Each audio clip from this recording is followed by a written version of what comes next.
President Trump will deliver his State of the Union address tonight. It's his first since returning to the White House for his second term. KCCI chief political reporter Amanda Rooker joins us in studio with what Iowans should be watching for. Amanda?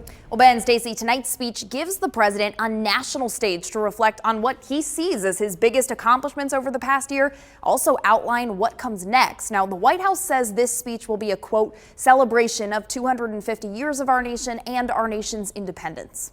He'll obviously tout the administration's accomplishments over the past year, and he will, of course, lay out a very ambitious agenda, I think, for the working people of this country. Now, we expect the president to focus heavily on the economy, including inflation and job growth. He's also expected to tout his work on immigration enforcement and address ongoing foreign policy challenges.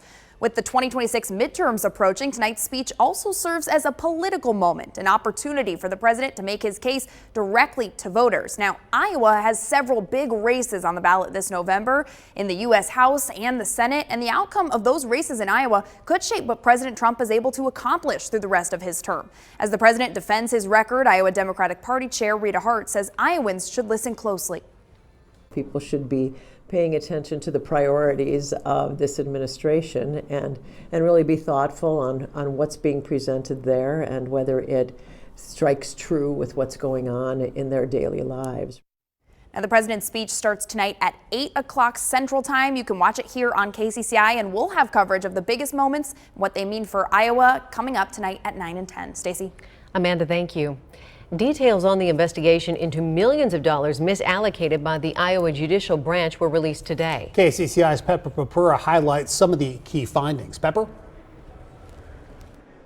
Well, Ben, Stacey, this report says they mismanaged roughly $25 million in state funding. Now, the money was supposed to go to funds like the road use tax, victim compensation, and the juvenile detention home. Without it, the programs were shorted millions.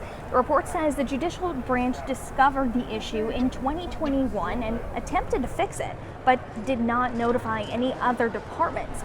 It also notes that the department violated its best practices by not making anybody else aware. It wasn't until 2024 that lawmakers found out and launched an investigation.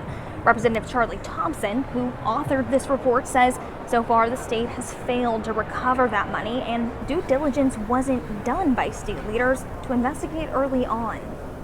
This is not a story about a computer glitch. Computers make mistakes, people fix them. That's not what happened here.